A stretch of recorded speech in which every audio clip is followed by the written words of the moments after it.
Now, coming up in about 30 minutes, we're going to have two people in studio. But right now, we have Dr. Neil Carman, and he is a PhD in biology and also in several other areas. And we really appreciate him coming on, biology and chemistry, because he works with some of the local anti-fluoride groups who are trying to expose what this catch-all term really means, like FluorideFreeAustin.com and Rae Nadler-Olenick, who's also going to be in studio with us coming up. But Doctor, first off, tell us about yourself, how you got involved in this, and then you've got the documents from the city of Austin, where they get this fluoride, what it really is.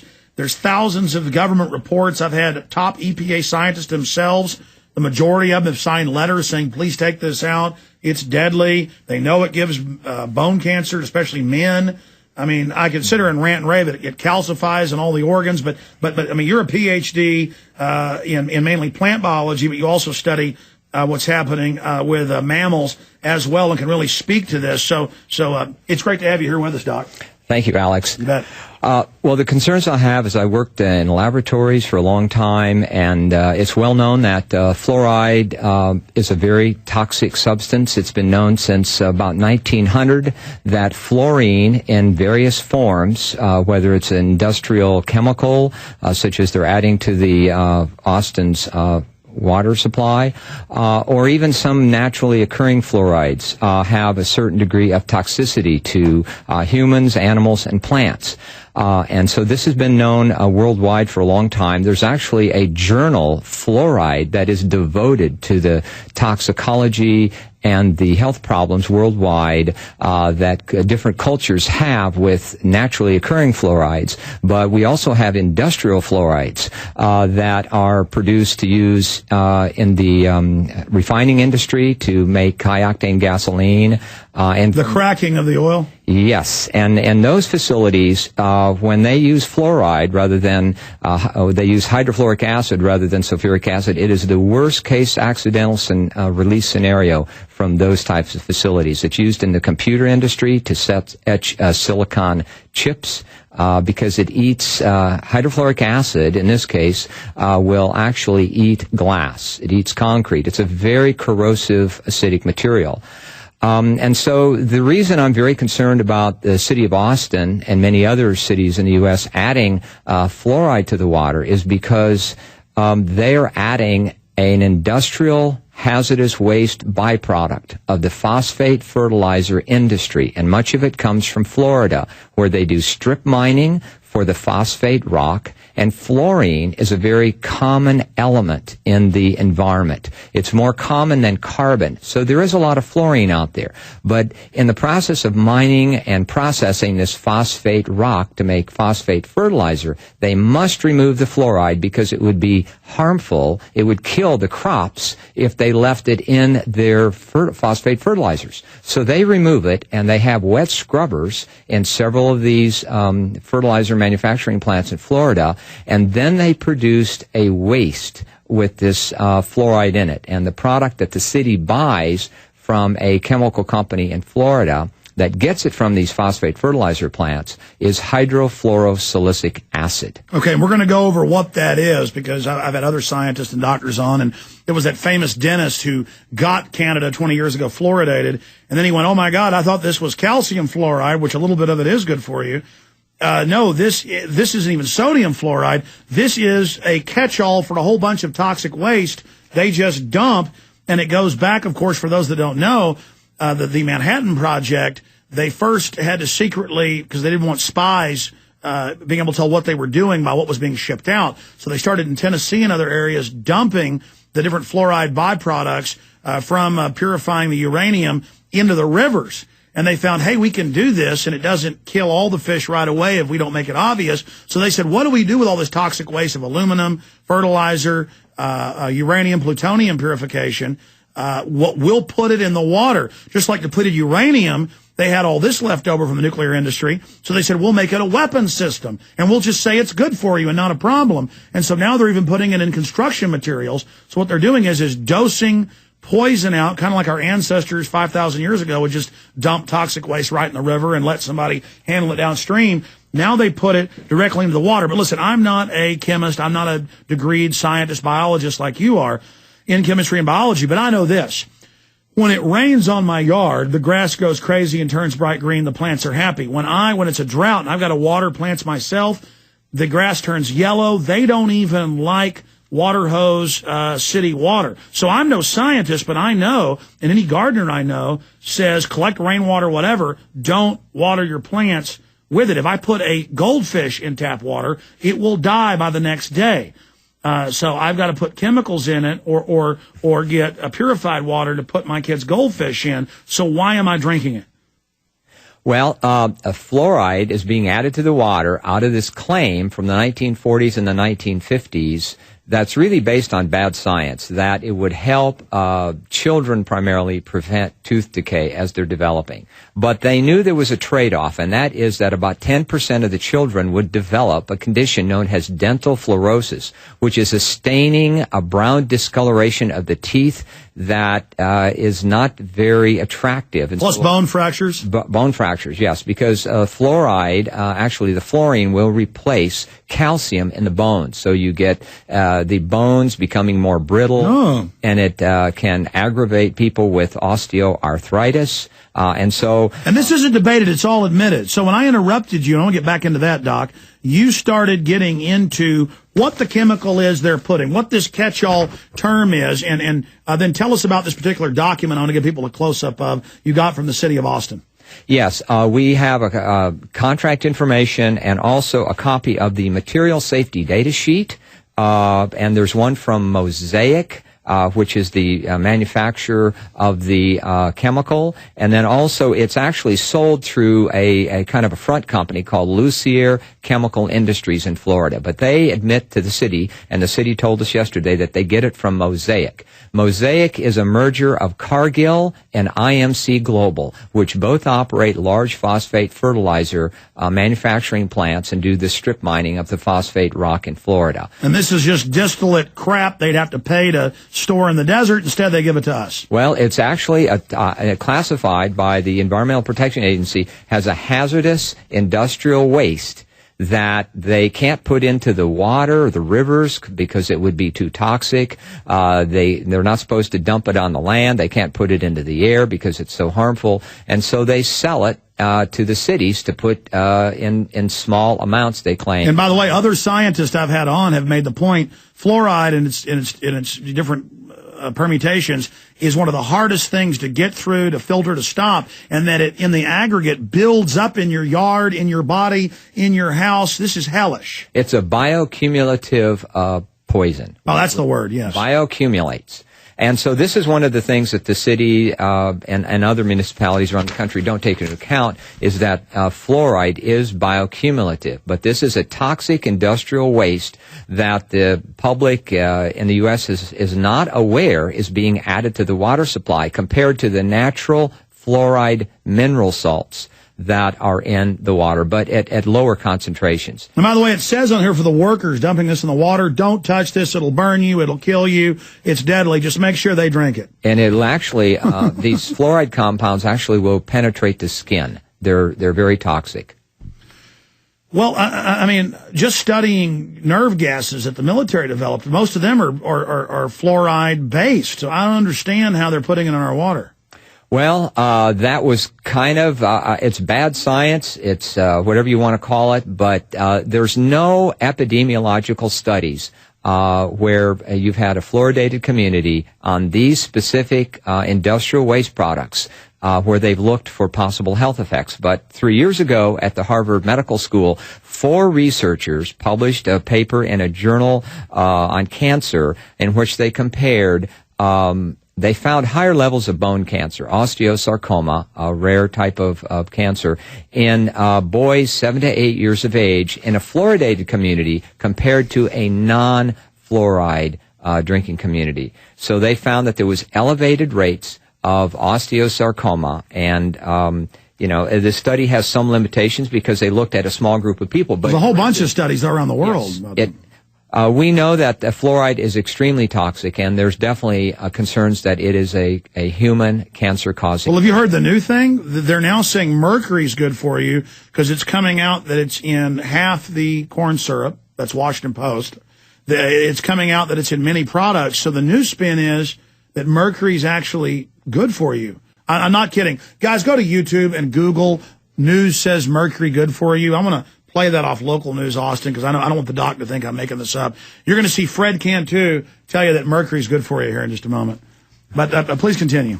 Well, anyway, so there's actually many studies. 3 years ago, the National Research Council had a panel of 13 scientists who are experts in toxicology, epidemiology, fluoride, and chemistry, and they did a 3-year review of over 1,100 studies worldwide about the dangers of fluoride in drinking water. They didn't look specifically at fluoridation, the adding of fluoride to the drinking water. They looked at the whole issue of fluoride toxicology. And they basically determined that the EPA's maximum contaminant level of 4 parts per million is not protective of human health, and that it should be set much lower. But EPA hasn't done anything, and so the city of Austin's position is that as long as their fluoride level that they add to the water is less than this 4 parts per million level, they think it's safe. But the British, the Russian, the Chinese studies I've seen show that it's cumulative, so that's a fraud. Right. And also they don't take into account that there's other fluorides. There's fluoride in the food, beverages that are made with fluoridated water. There's quite a bit of in tea. People brush their teeth with fluoride-containing toothpaste, mouthwashes. There's some pharmaceuticals that some people take that have fluoride in it. There's Prozac. There's fluorinated pesticides, so there could be some on the fruit. Yeah, it's killing. And now they want to spray it. In fact, I saw that a few years ago, that a lot of the new pesticides are fluoride-based. It kills the bugs, and we sit there and eat it like fools. Yeah, because actually what we know, so there's a lot of fluoride exposure from different sources, and so the city of Austin doesn't take into account this wide exposure that's... Well, we know the lobbyists come in and pay them off. I mean, that's what's going on. I mean, they'll arrest you if you get caught dumping motor oil on the street, and you should be, but I'd much rather have motor oil going around than fluoride that's killing everything. I mean, fish can't live in tap water. Why are we drinking it? I mean, Doc, again, I'm no doctor, but why does a goldfish die in a matter of hours? Everybody should try this, and I don't think it's nice to be cruel to fish, but if it saves human lives, do it. In the 6th grade, you cut up frogs. I think the schools, if it's so good, ought to fill up a fish tank with fluoridated water right out of the tap there in the science lab, put a fish in it and watch it be deader than a hammer the next day, right next to clean water, say out of a river with a fish in it. I think that, something simple like that, will finally get the message across. And the animal rights activists will say, don't kill goldfish. And whereas I don't enjoy killing goldfish, I've got one at my house that's 7 years old named Fluffy we're very attached to. If it'll save human lives, how are we going to then not hurt goldfish because it's cruel, but make everybody drink this? Well, what the National Research Council report came out with in 2006 is that the level of fluoride being added to the water is 250 times higher than what is in breast milk. And breast milk, we know mother's milk, it's got a trace level of natural fluoride. Because you need a trace amount. Need a small amount. Don't humans even need a trace amount of cyanide, but you don't want a lot of it. Right, but the whole thing is that there's a very, very low level, and so what they're adding to the water is much higher, to 250 times higher than what is considered really safe. And actually, some of the researchers said that with babies, there is really no safe level of what's in the water. Well, that was my next point, Doc. When I go to Babies R Us, it's all give your kids fluoride pills, buy the fluoridated water for your baby. And all the studies I've seen say it's 3 to 4 times worse for kids' brains and bones than it is for adults. So is that what you're getting at? Is it's really bad for kids? Yes. What we know, and this was first recognized in the 1950s by researchers who were studying enzymes. And all of our cells in our body run partially on enzymes. They're part of the assembly lines that keep everything going. And fluoride poisons at least 62 enzyme systems in the human body. Unbelievable. 62. And so it's an endocrine disruptor. Yes, and so some of the early opposition in the 1950s to fluoridation were the biochemists researching enzymes because they knew that fluoride was a powerful poison that interfered with enzymes in the body. Oh, and as soon as that research came out, put it in the water. The Rockefellers just so happened to be eugenicists. But I'm sure, Doc, there's nothing to do with that. We should just trust them and drink it. Well, it is interesting that one of the fluoride compounds used in the manufacture of uranium is uranium hexafluoride. It's a catalyst. And so that was one of the ways that this kind of links back to the Manhattan Project. Uranium hexafluoride, it's got 6 fluorine atoms in it. It's been well known, but it's also very toxic. So in using this in the Manhattan Project, along with using other fluoride catalysts in the aluminum industry to smelt aluminum and to various kinds of aluminum products in the steel industry. Got to break there. Just stay there, Doc. This is riveting stuff. Very important. Drink your uranium. FDA. And sick of your glasses and contact lenses? A new corrective eye surgery is approved today. Here's tonight's medical headlines with Medical Watch reporter Seema Mather. Mercury-containing vaccines may help, not harm kids, according to 2 new studies in the journal Pediatrics. There have been widespread concerns that mercury-based preservatives in vaccines might impair the neurological development of children. These new studies suggest that the opposite, that the preservatives may actually be associated with improved behavior and mental performance. That aired 2 years ago. We have Dr. Neil Carman. He's a biologist and also a chemist in here with us, and he's fighting locally to expose how deadly poison fluoride is and the other varieties. You know, I'm reading on here, Doc, and it's saying what's in the stuff they put in the Austin water, and you just got a tour after months of trying of the facility. Some of our folks were in there as well. H2SIF6, I guess, is the formula.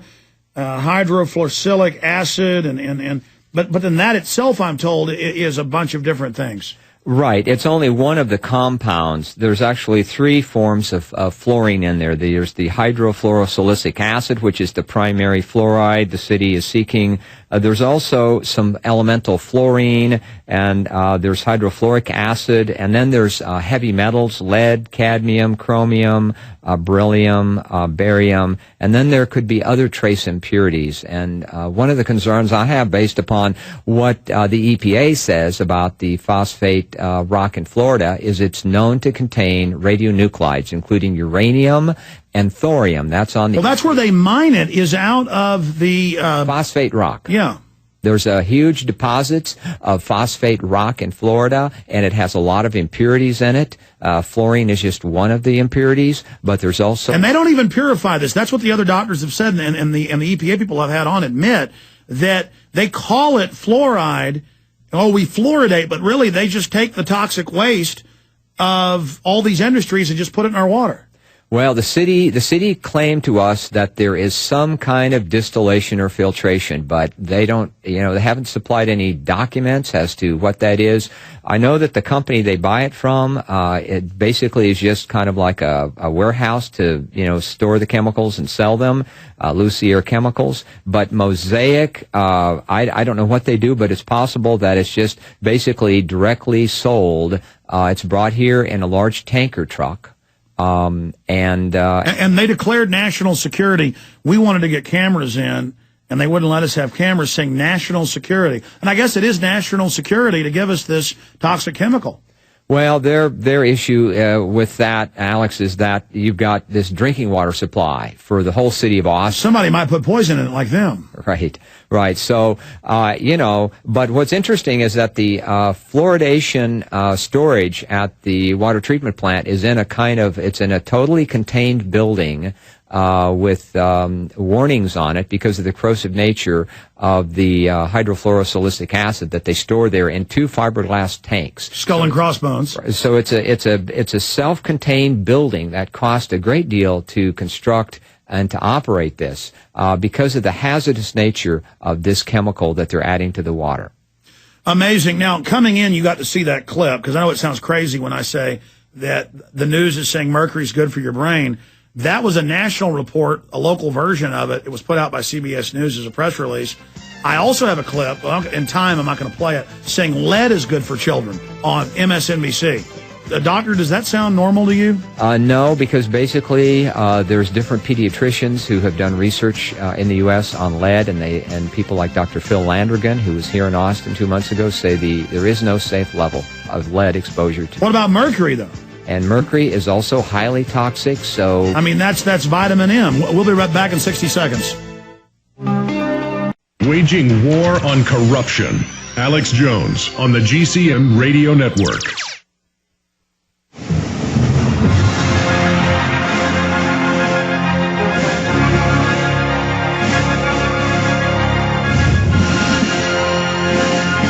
All right, in the next segment, we've got Rae Nadler-Olenick coming in. She heads up FluorideFreeAustin.com, fighting the city council that gets the lobbying money from these chemical companies to take the byproducts of the petrochemical industry and the fertilizer industry and the aluminum purification industry and dumps it right in our water supply. And we're talking to a PhD doctor of chemistry and biology, Dr. Neil Carman. Doc, is there a particular way for people to read your research or a website people can find out more about you, or is the best place just FluorideFreeAustin.com? Well, Dr. Paul Conant in New York has a great website, fluoridealert.org, and he has a list of over 2,535 professionals, PhDs, medical doctors, dentists, nurses, and other neurologists who have signed on to this professional statement calling for an end to fluoridation in the United States. Because in Europe, there is virtually no fluoridation. They determined over there, based on medical toxicology and health studies, that this is not good to be doing to the public. And it weakens teeth. I mean, my dad's a dentist and didn't believe me, and over the years I gave him documents, and he now agrees I'm right. Yes, yes. So actually the U.S. is the primary country in the world where fluoridation is commonly practiced. Well, look, I was never a hypochondriac. I got sick like twice a year. I could have a broken collarbone and not want to go to the doctor. So I wasn't imagining it. I would brush my teeth real good because my daddy was a dentist. And I always remember laying down on the couch and having a headache to where I almost got to where I didn't like to brush my teeth until I was finally about 16, 17, and I figured I could go to the store and buy Tom's of Maine without it. I figured out, before I ever heard of this, that fluoride was giving me headaches. Well, and actually, every toothpaste container that has fluoride in it in the U.S. is required to have a toxic warning label that if a child ingests too much of this, they are supposed to call the Poison Control Center. Now, 25 years ago, there was actually a skull and crossbones warning label on every toothpaste and box of toothpaste because of the fluoride that they've added. So the toothpaste is a big issue because already children are getting dosed every time they brush their teeth. They're getting some fluoride. They're ingesting a lot. They say if you get a pea-sized amount, most kids swallow that much, call poison control immediately. The kids don't. They eat the toothpaste, go collapse on the couch, and I've seen the studies about IQ reduction. I mean, it's a fact. Then they make jokes about it, kind of like now I say mercury's bad for you, and they go, no, I saw the news, it's good. You're a conspiracy theorist. You're a chemist. You're somebody who studied biology. You're a scientist. Is mercury good for the brain? I don't think so. I haven't seen evidence that I subscribe to that mercury has any health benefits to the body. Well, under an electron microscope at the University of Calgary, we've shown. In fact, I want to show people that. Google electron microscope video mercury brain tissue, and this is monkey brain tissue, and it's the only heavy metal they found that causes an electrochemical almost explosion chain reaction. Normal plaques, it just builds up as a plaque and only kills what it touches, but this causes an electrochemical short circuit. Right, I've seen that. It looks very well done because it shows the neurons shrinking away from the mercury. But maybe you haven't had enough mercury, Doc. Maybe that's why you think it's bad. Maybe if you'd eat more, you could join the rest of the normal people that can hardly talk now. Have you seen how a lot of adults can hardly talk now? Maybe you need more mercury and fluoride, Doc. Well, we've known actually, if you study biochemistry like I took, a long time ago, one of the classic ways to basically kill protein function is with heavy metals like lead and mercury. So we've known for a long time that these toxic metals are very bad for biological systems. Dr. Carman, everybody knows mercury's good. That's why they give it to kids. That's why they have mercury bottles at the Whole Foods. If you go there in the vitamin section, it's vitamin M. Well, I disagree. I think mercury is extremely harmful. We've seen studies where a single gram of mercury, which is about the size of a grain of rice, will contaminate a 20-acre lake so that the fish are too toxic with methyl mercury concentrations to eat. But wait, the government says it's good. Why don't you just trust them and be a patriot? I mean, you know, I think I should just drink mercury on air and prove to everybody this is nutritious and good. You know what? This is extreme. We're going to come back more and talk about these people that don't think we should be drinking sodium fluoride.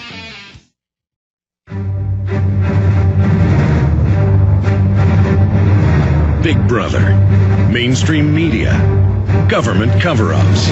You want answers? Well, so does he. He's Alex Jones on the GCN Radio Network. And now, live from Austin, Texas, Alex Jones. Rae Nadler-Olenick, who heads up FluorideFreeAustin.com, is now joining us in studio with Dr. Neil Carman, who I have been bringing up a lot of points with, but I want to give him a few minutes before we go to her and then get her take on this as she's fighting it in Austin and around the country. And certainly people should contact her there if you want to get involved with Fluoride Free Austin, because I would like to have, we have great aquifer water here, and I'd like to not have to be drinking, water that I have shipped in from Arkansas or water that I drink out of my Big Berkey, because even with that, even with the Big Berkey, it only cuts out 95% or so.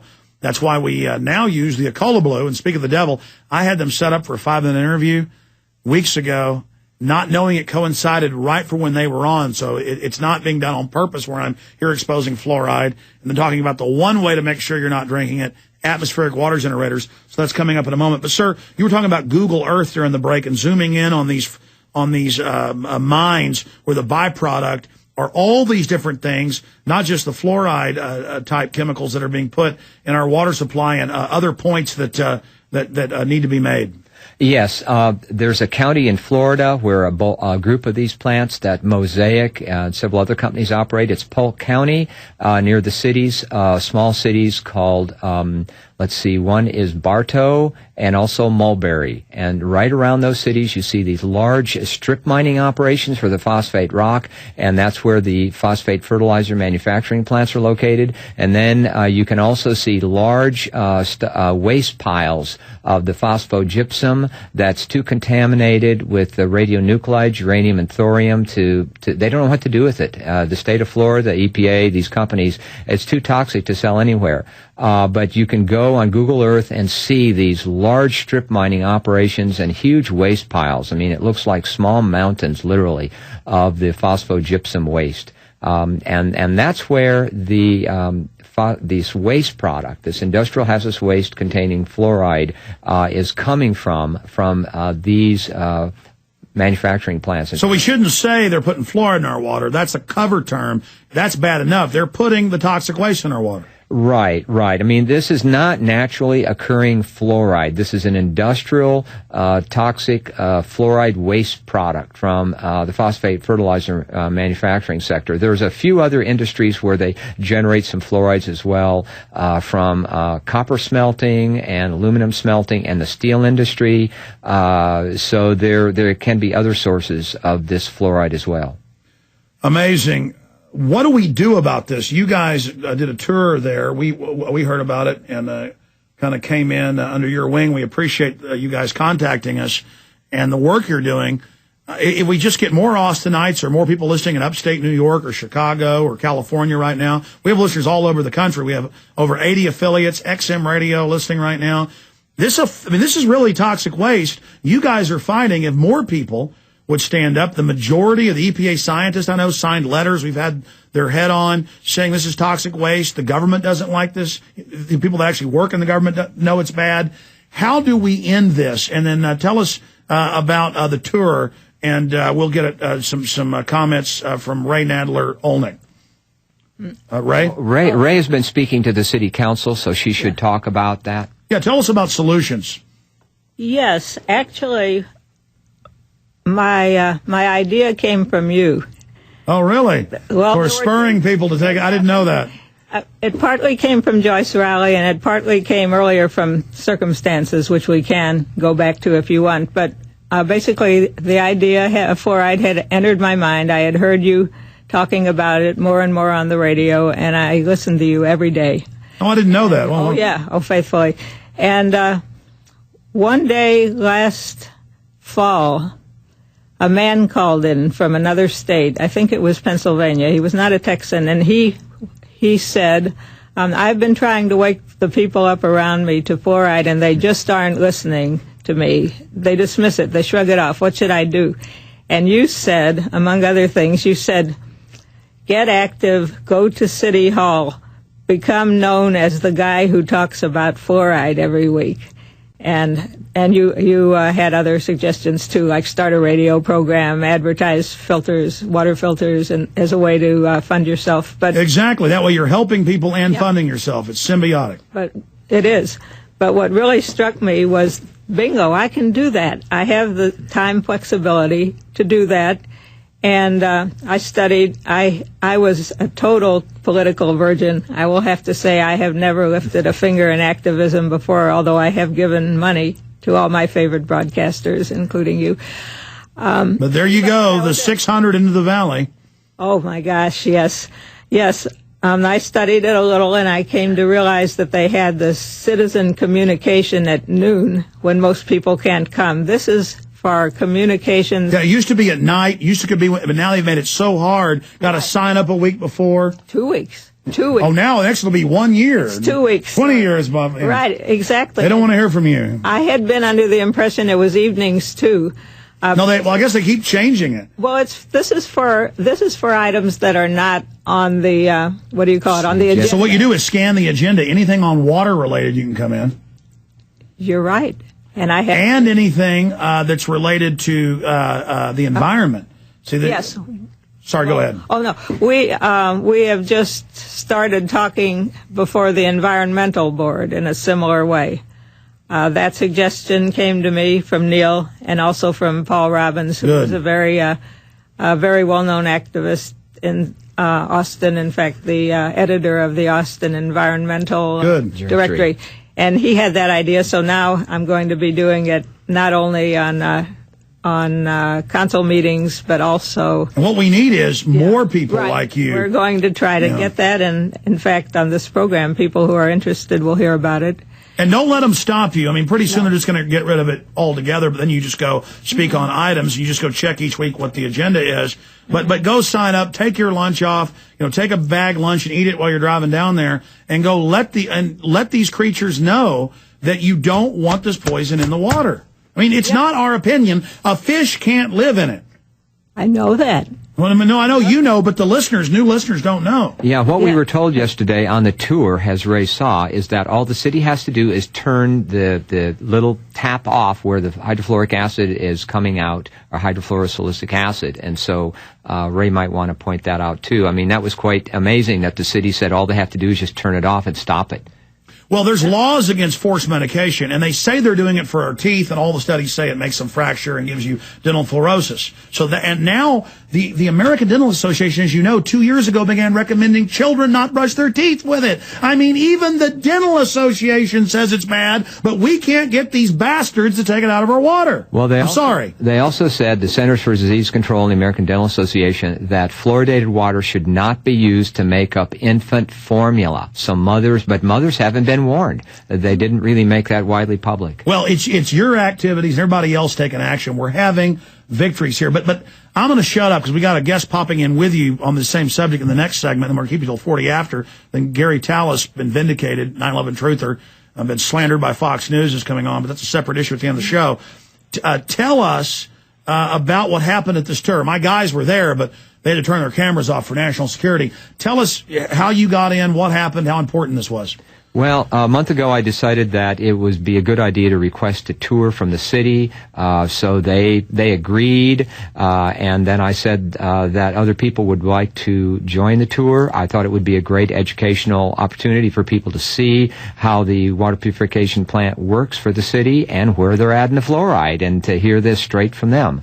And so we toured most of the plant, and when we came to this containment building where they have two 2 hydrofluorosilicic acid storage tanks, several thousand gallons in size. That building, I mean, it's a containment building, so if there's a leak, everything is contained in there. But it's obvious. The doors are labeled that this is a highly toxic, corrosive, acidic material, and they've got a shower in there in case you get exposed. And you could see some signs of corrosion to some of the paint and materials where there's probably been some vapor leak, because this is such a corrosive material. In fact, where the tanker truck comes in and unloads the liquid hydrofluorosilicic acid into the pipes to fill the tanks, you could see where there had been leaks, and the concrete was corroded on the ground. It was kind of eaten away where a few drops of this stuff have gotten down.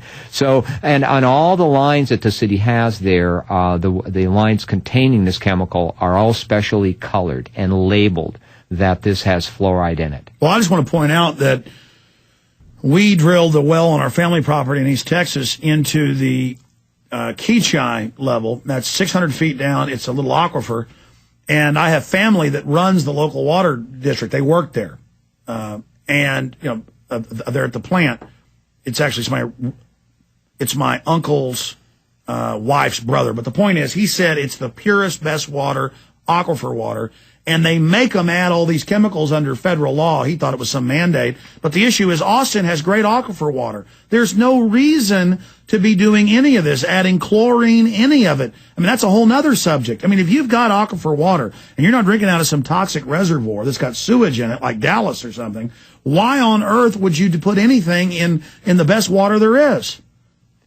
Well, they definitely talked about the different treatment chemicals that they're adding, but our tour was more focused on the fluoride. But they went through the water treatment and purification process, the filtration process. So it was very interesting. I think we learned a great deal, but we could see, you know, from our own eyes that they're doing this fluoridation actively there. They're putting so many gallons in, you know, a day, and they have to keep buying this chemical product. But if people, you know, wanted this stopped by, you know, calling, emailing the mayor and the city council, going down to speak, the city could easily turn it off and probably save $1 million a year. That's right. That's the other point. I've seen the studies. This is toxic waste these mining companies would have to pay to get rid of. Instead, they make us buy it. What schmucks? Stay there. Let's talk more about taking action against this when we get back.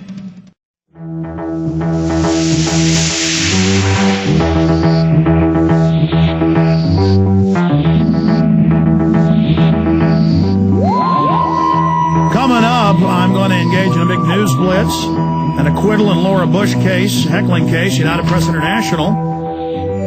We'll talk about that coming up. But right now, going back to Dr. Neil Carman, anti-fluoride activist here in Austin, Texas, anti-fluoridation activist, and Rae Nadler-Olenick. Okay, so we're fighting it here in Austin. It's the same thing all over the country. And you got all these environmentalists. And again, environmentalism has all this reasonable, smart stuff, like let's not poison the environment, let's not have pollution, let's not toxify ourselves. But it seems like the Austin City Council only wants to grab people's property for environmental preserves and later build skyscrapers on it. So really they're just, you know, want to be realtors like Kirk Watson is now, the big realtor here in town. This is a real environmental issue for the environment, the birds, the bees, the plants, human beings. So this is something affecting everybody with the fluoridation. And you were telling me, Doc, you guys saw where the fluoride, or what they call fluoride, this witch's brew, was going in. Yes, they had one of the units, one of the storage tanks still had a small amount of fluoride in it. They were expecting another shipment very soon, from Florida. And so the pump was actively, pumping a small amount of fluoride, putting it into the water, mixing it there. They explained the whole process. Lovingly mixing it, though. Right. We got to see the whole thing. And so, I mean, the city is spending a lot of money a year. They just renewed the contract.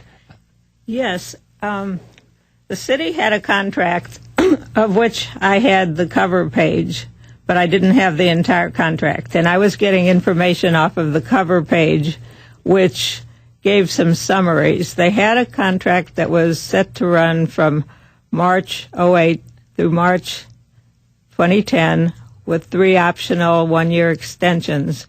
And the amount of money that it was to cost was approximately $600,000 a year. Wow. Now, this past March, they suddenly renewed that contract. They canceled that contract and issued a new one, which is apparently legal. There must be something written into the contract that allows that to happen. And in fact, I have now requested through Freedom of Information both contracts. The old. And we don't know if it's more or less. We don't. No, it's more. It's way more.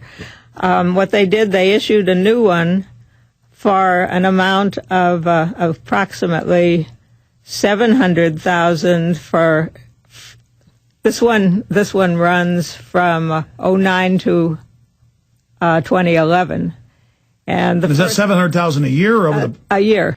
And then the three extensions that they're locked into, presumably, are $910,000 a year for the next 3 years. That would be starting. So we mean 2011. Millions and millions of dollars, and they admit this is the toxic waste of fertilizer production, aluminum purification, and nuclear weapons production, and they would have to pay to put this in mine shafts in Utah or Nevada. Instead, they have us pay to drink it. Yes. You know it's not going to go down, and in fact, I subpoenaed some documents, and wow, you're really getting busy. Wow. I am getting busy. This is all new to me, and I'm learning as I go. And the reason given for this by Lucier was that their own supplier, which is Mosaic, the actual manufacturer, had suddenly doubled their price. Just overnight, they doubled it.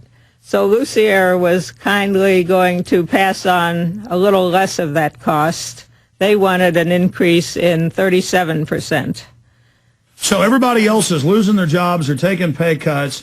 The economy's imploding, and they're going, hey, we got some toxic waste. Hey, the suckers in Austin and every other city, we're doubling. And how about triple? How about we all sell our houses and become homeless, and we'll pay $10 billion for the toxic waste? I mean, see, it's just like with the banks, how we're paying them $14.8 trillion of our money to go loot the world, and then we pay interest on the money that taxpayers are going to pay.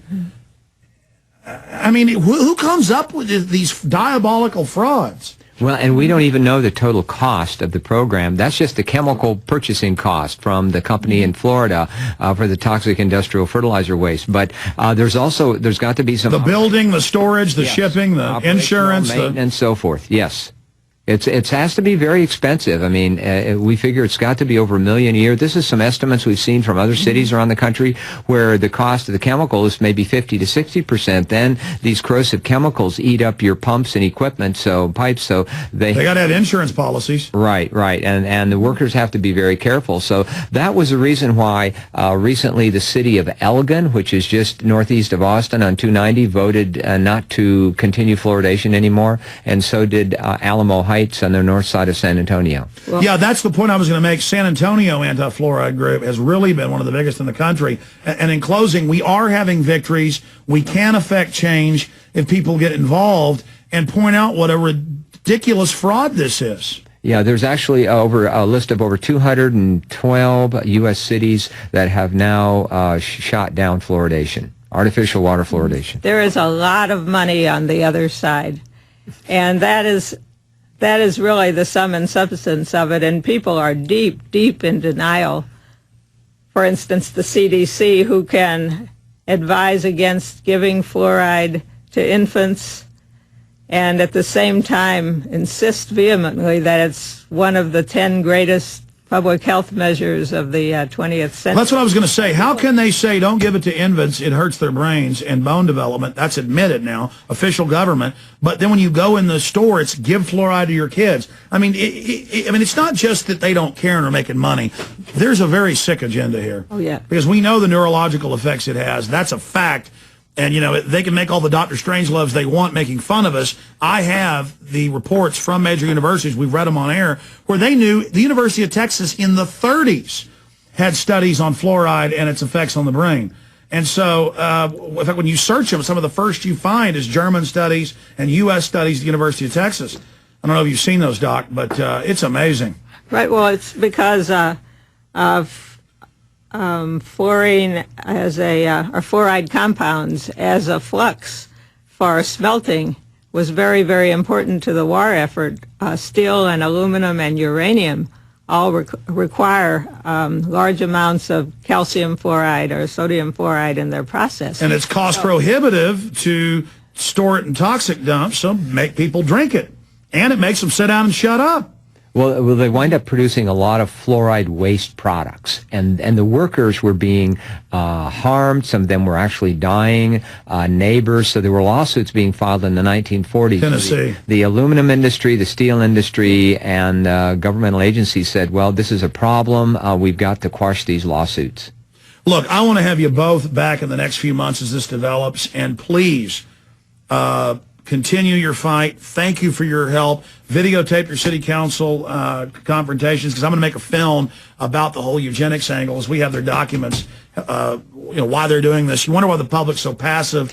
The drugs, the entertainment, the GMO foods, all of this is putting people in a very docile state. And Doctor, I want to thank you for joining us, Dr. Neil Carman, and I want to thank Rae Nadler-Olenick, also anti-fluoridation activist, fluoridefreeaustin.com. Volunteers get involved. There's anti-fluoride groups in every major city and in small towns. Just Google the name of your town or city, and if there isn't one in your city, do what this great lady did. Do what Rae did. Start your own group.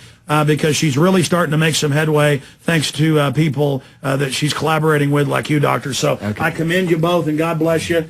And thank you, Alex. Get some free Obama deceptions or end games on your way out. Okay, thank you so much. Thank you much for coming in. Okay, now we've got a real...